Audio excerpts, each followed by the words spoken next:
Hello students, आज हम लोग डायनामिक लिफ्ट और एरोफॉयल के बारे में पढ़ेंगे।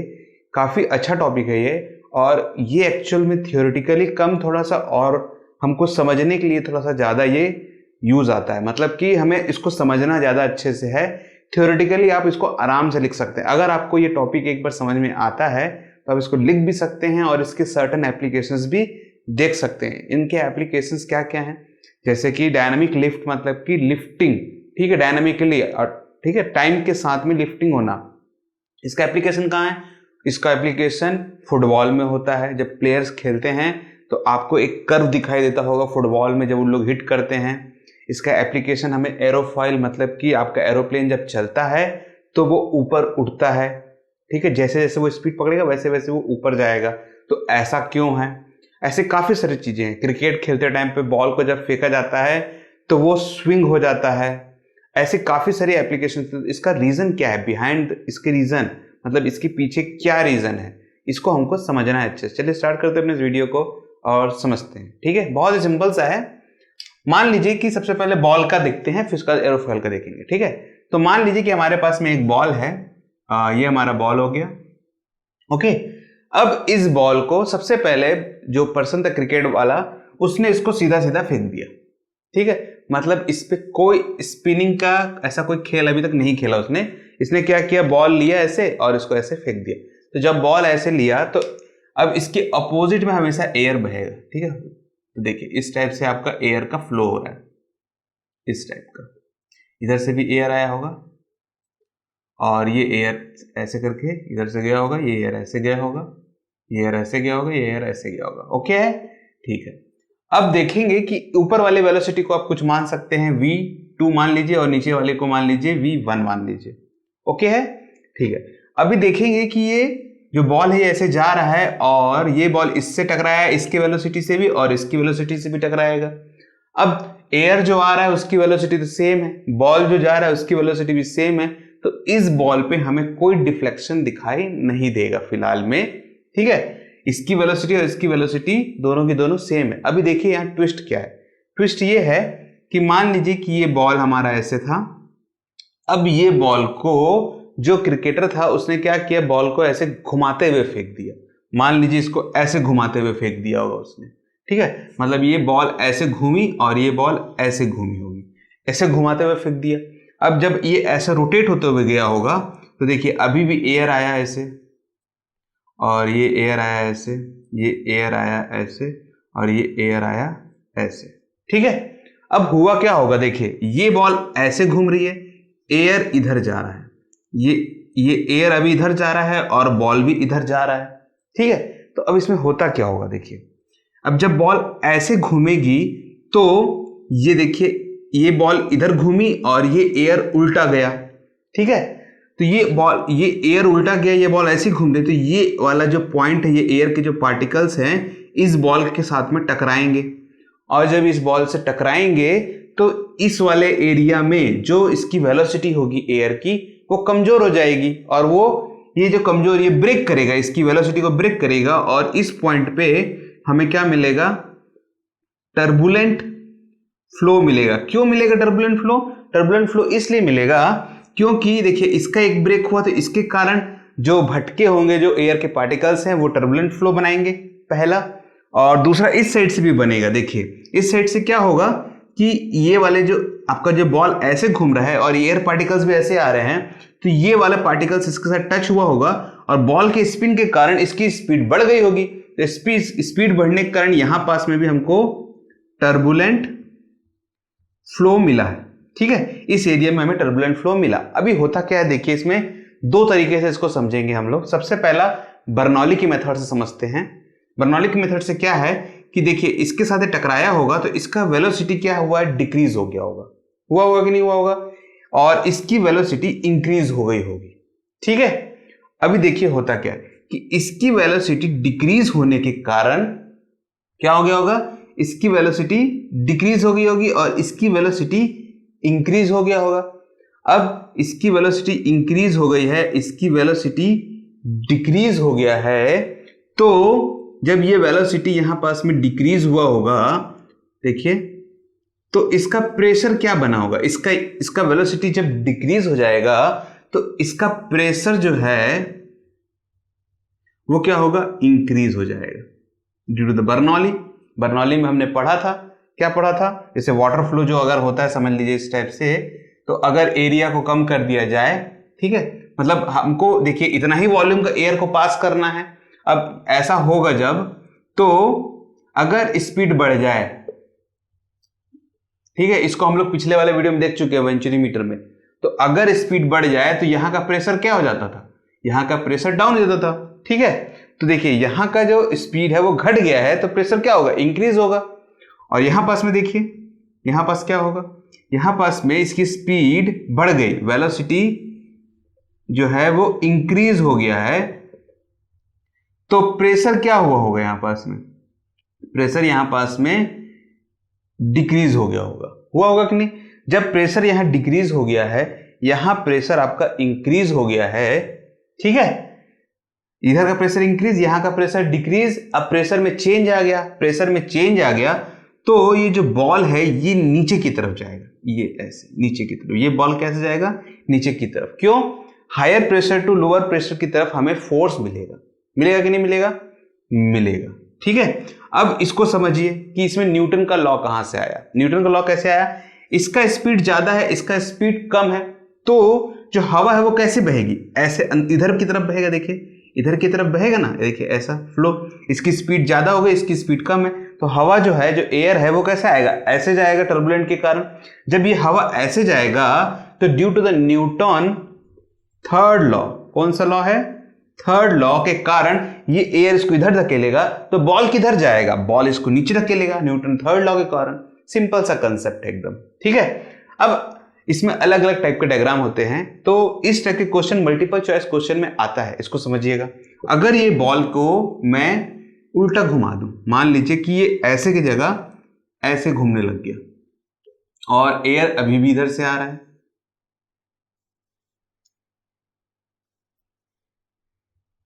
ओके है, ठीक है। अभी देखिए ये बॉल ऐसे घूमना चालू कर दिया और एयर भी इधर आ गया और ये भी इधर चल रहा है।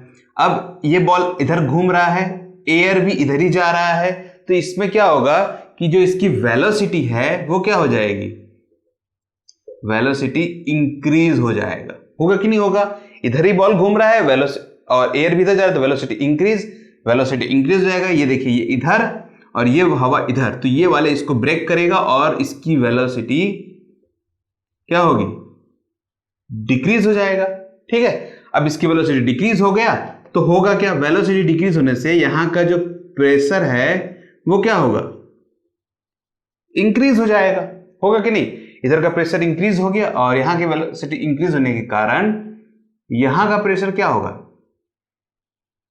डिक्रीज हो जाएगा। और जब ऐसा होगा तो ये प्रेशर डिक्रीज हो गया, ये प्रेशर इंक्रीज हो गया, प्रेशर के कारण, चेंज इन प्रेशर के कारण इस पे एक फोर्स लगेगा परपेंडिकुलरली, ठीक है, जो एयर के परपेंडिकुलर पे लगता है। अगर एयर ऐसा बह रहा है तो इसके परपेंडिकुलर में एक फोर्स लगता है, वो फोर्स इसको लिफ्ट करेगा ऊपर में, सिंपल सा, यूजिंग द बर्नौली प्रिंसिपल। तो बर्नौली प्रिंसिपल का जो इक्वेशन है वो क्या निकल के आएगा, देखिए इधर का ऊपर का लेंगे अगर हम, तो हाफ, इसको हम क्या माने थे V2 और इसको माने थे V1, ठीक है।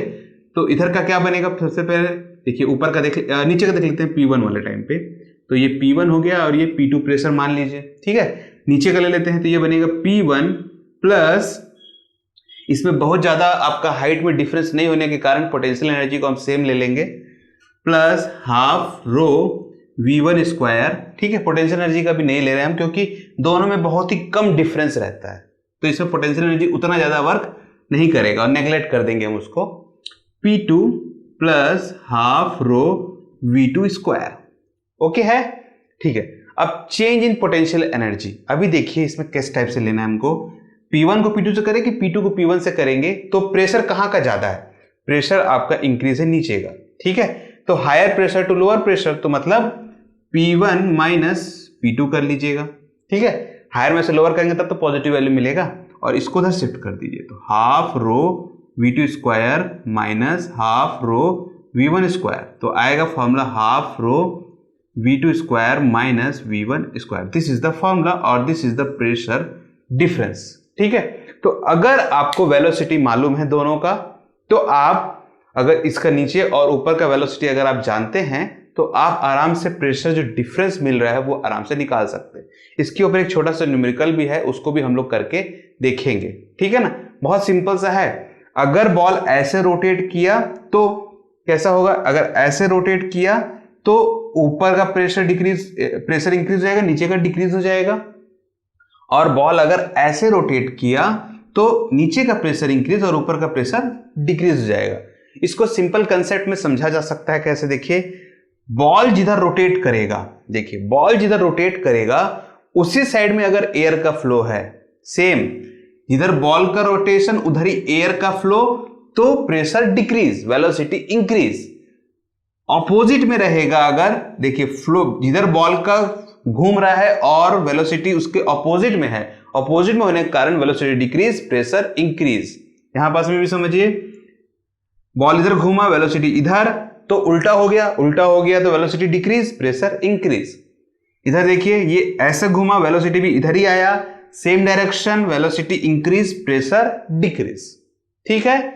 अब इस एक्सपेरिमेंट को सबसे पहले किसने किया था? इस एक्सपेरिमेंट को सबसे पहले एक साइंटिस्ट थे, मैग्नस।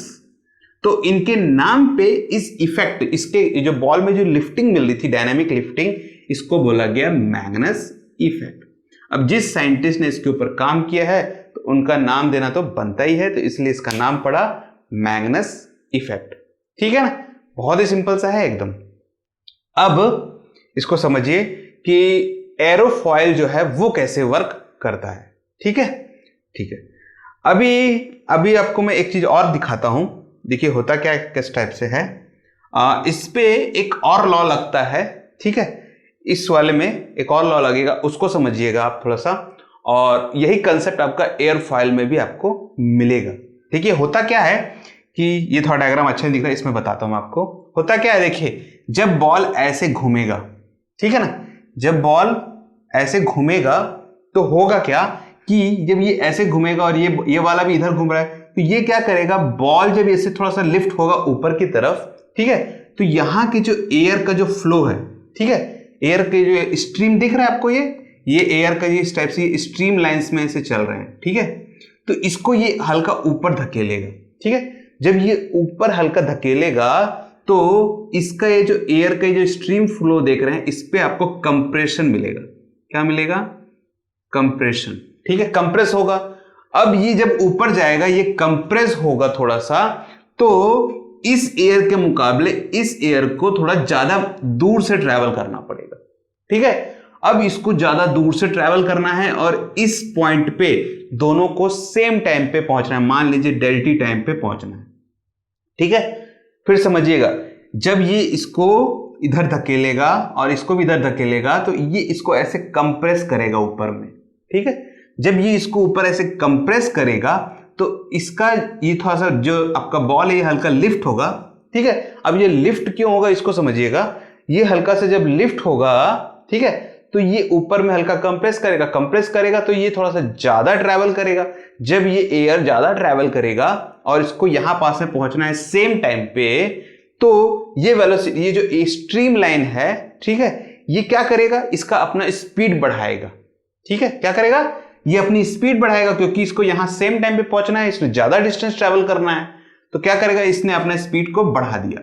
स्पीड बढ़ा दिया मतलब वेलोसिटी इंक्रीज हो गई। अब जब वेलोसिटी इंक्रीज हो गया तो प्रेशर डिक्रीज हो गया। समझ रहे हैं बात को? और यही कंसेप्ट को हम लोग एयरफॉयल में यूज करते हैं, लिफ्टिंग ऑफ एयरप्लेन में यूज किया जाता है, और ये काफी इंपॉर्टेंट है। एक देखने में तो बहुत ही सिंपल सा है, पर ये काफी ज्यादा इंपॉर्टेंट है। हम इतना बड़ा प्लेन जो है वो हवा में उड़ता है due to this principle, Magnus effect के कारण ही ये आपका लिफ्टिंग मिलता है, किसको, एरोप्लेन को मिलता है, ठीक है। तो चलिए एरोप्लेन वाले लिफ्टिंग को समझते हैं।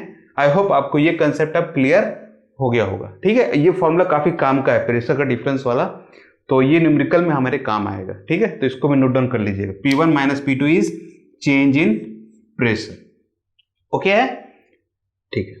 ओके स्टूडेंट्स, तो ये हमारा क्वेश्चन है, आपके बुक से लिया गया है, बहुत ही सिंपल सा क्वेश्चन है, समझिएगा इसको। क्वेश्चन में क्या बोला है, एक एरोप्लेन है, ठीक है, और उसका कुछ मास है अराउंड 3.3 × 10⁻⁴ 5 kg के आसपास, काफी ज्यादा मास है इसका। ठीक है, उसके बाद इसके दोनों विंग्स मिला के आपका मान लीजिए 500 मीटर स्क्वायर का विंग्स है, काफी बड़ा विंग्स होता है, देखिए इस टाइप से। ठीक है, अब एरोप्लेन जो है वो उसका कुछ स्पीड है, वो ऊपर उड़ रहा है और उसकी स्पीड है 960 किलोमीटर पर आवर के हिसाब से वो चल रहा है। अगर उसे मीटर पर सेकंड में कन्वर्ट करेंगे तो 267 मीटर पर सेकंड के हिसाब से आता है। ठीक है, किलोमीटर को 1000 और आवर को 3600 से डिवाइड करेंगे तो 5/18 आता है। 5/18 को 960 से मल्टीप्लाई करेंगे तो आपको यही वैल्यू निकल के आएगा। ट्राई जरूर कर लीजिएगा एक बार। ओके है, ठीक है। उस टाइम पे वहां पास में जो एयर है उसकी डेंसिटी 1.2 kg पर मीटर स्क्वायर के हिसाब से है, सॉरी मीटर क्यूब के हिसाब से है। पूछा क्या है, पहला पूछा है प्रेशर, जो प्रेशर में चेंज आया है। ठीक है, अपवर्ड और लोअर में प्रेशर में चेंज आया होगा विंग्स में, तो वो प्रेशर में जो चेंज आया है वो कितना आया है पहला। तो इसका फॉर्मूला तो बहुत ही इजी है, देखिए कैसे निकलेगा। चेंज इन प्रेशर मतलब डेल पी, फॉर्मूला क्या था, फोर्स अपॉन एरिया। फोर्स के लिए क्या निकालना पड़ेगा, मास इंटू एक्सेलरेशन। तो मास कितना दिया हुआ है 3.3 इंटू 10 पावर 8, 3.3 इंटू 10 पावर 5, और एक्सेलरेशन फॉर इजी कैलकुलेशन के लिए 10 मान लीजिए, कोई दिक्कत नहीं, 9.8 भी ले सकते हैं आप। एरिया कितना है आपका 500 मीटर। ओके है, ठीक है। कितना जीरो कटेगा, एक जीरो ये, एक जीरो ये, एक जीरो यहां से, और एक जीरो मतलब 10 टू द पावर 4 बन गया। तो 3.3 into 10 to the power 4 divide by 5। Okay है, इसको इससे डिवाइड कर लीजिए तो कितना है 3.3। ठीक है, तो कितना होगा, इसका एक जीरो इसको दे दीजिए तो 10 टू द पावर 3 हो जाएगा, और ये बन जाएगा 33 डिवाइड बाई 5। तो 5 6 30। ओके है, फिर ये लगा इधर तो 6.5 into 10 to the power 6.6, sorry 6.6। Okay है, अगर इसको 9 से करते तो ये जरूर 6.5 आता समथिंग। तो 6.6 into 10 to the power 3 pascal. Mistake, गलती होगा, पास्कल। ओके है, बहुत सिंपल तरीके से हमने इसका निकाल लिया चेंज इन प्रेशर। ठीक है, सेकंड क्या पूछा है, fractional difference of upper two lower speed of air, मतलब जो आपका स्पीड चल रहा है विंग से, देखिए आपका इस टाइप से डायग्राम बन रहा है, तो ये जो ऐसे चल रहा है और ये आपका हवा इधर से चल रहा है, तो इसको मान लीजिए V2, इसको मान लीजिए V1। तो जो चेंज इन एयर का आ रहा है value, velocity of change in air जो आ रहा है आपका, इसका एवरेज मतलब कि ये जो आपका वैल्यू आ रहा है 960 या फिर बोल सकते हैं कि 267 मीटर पर सेकंड के साथ जो चल रहा है, इसके रिफ्लेक्ट में इन दोनों में कितना चेंज आया है। मतलब पहले तो ये नॉर्मल था, अब इसका प्रेशर में चेंज, तभी तो ये ऊपर उड़ रहा है। ठीक है, तो इन दोनों का with respect to the average के साथ में क्या चेंज आएगा उसे ही हमें निकालना है। ठीक है, तो इसे कैसे निकाला जाए, तो इसको निकालने के लिए हमको वेलोसिटी का इसका फॉर्मूला हमको निकालना पड़ेगा, चेंज इन वेलोसिटी का। तो इसके लिए हम लोग बर्नौली का प्रिंसिपल का यूज करेंगे। तो देखिए P1 प्लस हाफ रो, तो मैं डायरेक्ट फॉर्मूला ही लिखता हूं, इसके पहले फॉर्मूला आपको बता चुका हूं। P1 minus P2 equal to half rho V2 square minus V1 square, यही फॉर्मूला था हमारा। ओके, चेंज इन प्रेशर क्या निकल के आया है 6.6 इंटू 10 टू द पावर 3। ये क्या है, हाफ रो की वैल्यू हमें यहां से मिल जाएगी 1.2 kg पर मीटर क्यूब के हिसाब से।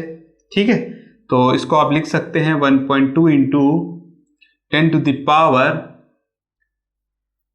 सॉरी 10 टू द पावर वो कुछ नहीं है, 1.2। ठीक है, और इसकी वैल्यू देखिए, ये ए स्क्वायर माइनस बी स्क्वायर का फॉर्मूला बनेगा, तो इसकी वैल्यू क्या निकल के आएगी V2 प्लस V1, और ये निकल के आएगा V2 माइनस V1। ओके है, ठीक है। अभी देखिए यहां पास में ये आएगा हाफ, ये आएगा V2 प्लस V1 अपॉन 2, और ये आएगा V2 माइनस V1, और ये आएगा 6.6 इंटू 10 टू द पावर 3। अब इस पूरे क्वेश्चन में आपको एक वैल्यू दिया गया है, ये स्पीड ऑफ द प्लेन। ठीक है, और ये जो स्पीड ऑफ द प्लेन है ये किसका स्पीड रहता है, तो ये स्पीड जो हमें मिलता है ये एक एवरेज स्पीड होता है एयर के फ्लो का। ठीक है, एवरेज किसका होगा, एयर के फ्लो का। ये दोनों में जो एवरेज मिलेगा हमें, मतलब V1 प्लस V2 का जो एवरेज एक वैल्यू मिलता है हम लोग को एयर का, वो वैल्यू होता है ये आपका स्पीड। ओके है, ठीक है। तो ये जो ये देखिए V2 प्लस V1 अपॉन 2, ये क्या है, ये एक एवरेज वैल्यू है, एवरेज वेलोसिटी का फॉर्मूला है, यही है ना एवरेज वेलोसिटी का फॉर्मूला, दो स्पीड डिवाइड बाई 2, ठीक है। तो V1 plus V2 divide by 2, तो यही है हमारा एवरेज वेलोसिटी। इसकी जगह में मैं क्या पुट कर सकता हूं, इसके जगह में पुट कर सकता हूं 267 और यहां पुट कर सकता हूं 6.6 इंटू 10 टू द पावर 3, और ये है आपका V2 माइनस V1, ठीक है। अब हमको देखिए सारी वैल्यूज मिल गई है, वेलोसिटी का डिफरेंस भी मिल गया है, तो फ्रैक्शनल जो डिफरेंस है वो हमें मिल चुका है, ठीक है। तो जो भी वैल्यू आएगा हमें फ्रैक्शनल डिफरेंस पे, उसको बाद में इस एवरेज से डिवाइड कर देंगे तो हमारा काम खत्म हो जाएगा। तो इसको अगर इधर ले आएंगे तो 6.6 इंटू 10 टू द पावर 3, और ये आएगा 1.2 into 267 equal to V2 minus V1। तो इसको इससे मल्टीप्लाई करिए, कितना आता है देखते हैं। तो 667 और ये 12, ठीक है। तो 12 7 84, 4 8 ऊपर, 12 6 72 और 8 80 0 8 ऊपर, तो 12 2 24 और 8 24 और 8 कितना हो गया आपका 32, ठीक है। कितना पॉइंट था ये, तो 320 के आसपास समथिंग कुछ आ रहा है। तो 6.6 into 10 to the power 3 divide by 320 equal to V2 minus V1। Okay है, ठीक है। तो इससे हमें एक वैल्यू निकल के आएगा, वो वैल्यू कितना होगा।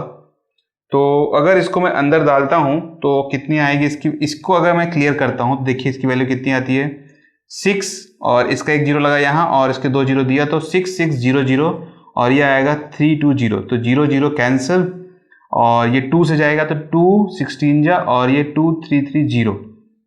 ओके है, 16 से अभी भी ये 2 से जाएगा तो 2 8 जा, और 2 1 जा 2, और ये 13 मतलब कि 6, फिर ये 10 मतलब 5 8 है। तो अब 8 का टेबल डायरेक्टली पढ़ सकते थे, 8 1 जा 8 2 जा 16।